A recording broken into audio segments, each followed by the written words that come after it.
Guys, look, I've got this fantastic lady here.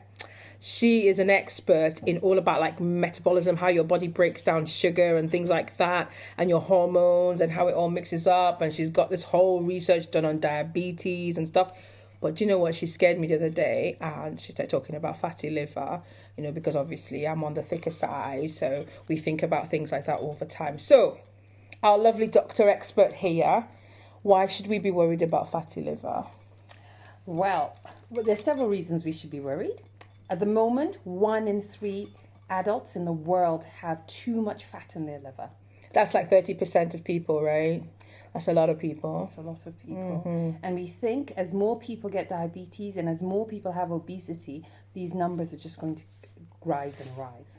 Right. So people need to be careful about obesity and diabetes. But of course, obesity and diabetes are kind of linked in a way. Absolutely. Okay. The underlying thing in both of these and with fatty liver is resistance to insulin.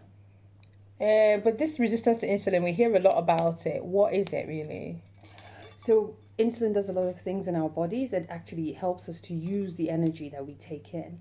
And if your body is resistant, that means that the insulin can't work properly. So you need to make more and more to have the same effect. And that can have adverse effects on the body's health. So how do we reduce our insulin resistance? It's the same old thing people have always said. We need to try and lose a bit of weight. Weight. But can people not be slim or not have much weight and still have insulin resistance? Absolutely, because there's a genetic element to it as well. So as well as losing a bit of weight, especially if one is on the higher body weight size, increasing exercise is a really good way to increase your insulin sensitivity. So more exercise. Okay, so if we don't have insulin resistance, can we still get fatty liver? It's possible, but we think one of the underlying things is insulin resistance. Okay, so we have insulin resistance, then we have fatty liver. Then what happens to us? So for most people with fat in the liver, there are no symptoms and it doesn't cause a problem. But for a proportion of people, the fat starts to irritate the liver and it gets inflamed and then it doesn't quite work as well. And if things go on and become more significant, there can actually be scarring of the liver. So if there's scarring, then what happens? So at that stage, things can still go back to being normal. If we exercise and lose weight. And we make sure that the amount of fat in our blood is at a reasonable level. Okay. And also we're careful about what we eat. So things that are high in bad fats obviously are bad for us. And actually drinks that have a lot of sugar in them are also quite bad because the body turns that excess sugar into fat. So what's the bad fat part? What are the things that have bad fat? Is palm oil a bad fat? Unfortunately, it is. Palm oil? Yes. Okay. It's high in what we call saturated fats. And those are not very good for the body. Where else do we have bad fat in our food? Okay, you can get it from some types of dairy and obviously things that are high in processed fats like chocolates and things like that. Chocolate, bad fat, chocolate. Okay, so bad fat, sugar. We all know about sugar because I think by the time you get to 40, you should know a lot more about sugar. We need to lose weight. We need to do more exercise. So it's like the same solution to everything, right? Yes. So if we have fatty liver, the scarring. So let's come back to the scarring. If we have scarring and fatty liver, then what happens next?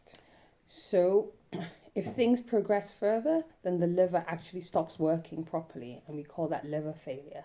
And some people then will require a transplant. And unfortunately, some people actually get liver cancer as well. So we get liver failure and we could get liver cancer. And then at that point, it's very difficult to treat, right? Things don't look very good at that point in time. Okay, but the good news is that we have different points at which we can do something about reducing our fatty liver situation. Absolutely. So can you have fatty liver and no symptoms? Absolutely. Most people are in that situation. Okay. So if you wanted to know whether you have fatty liver, what do you do? Well, you could go to your doctor and ask for a blood test. They'll look at your liver test. And if there's an abnormality there, then the next thing is they would request an ultrasound scan. Okay, and then if they see that there's a lot of fat in your liver, isn't there normally fat there anyway? So if you have less than 5% fat in the liver, that's normal. So it becomes a problem when there's more than 5%. So the liver can cope with a certain amount of fat, but over 5%, it starts to become difficult. Right, okay. So exercise, losing weight, less sugary stuff, less of the bad fat, and hopefully we can avoid fatty liver. Indeed, or if somebody does have fatty liver, those things can help to improve the situation and reduce the fat in the liver. Okay, thank you, Dr. Metabolic Endocrinologist. We appreciate your help with the over 40 gang. Okay, thank you. Thank you.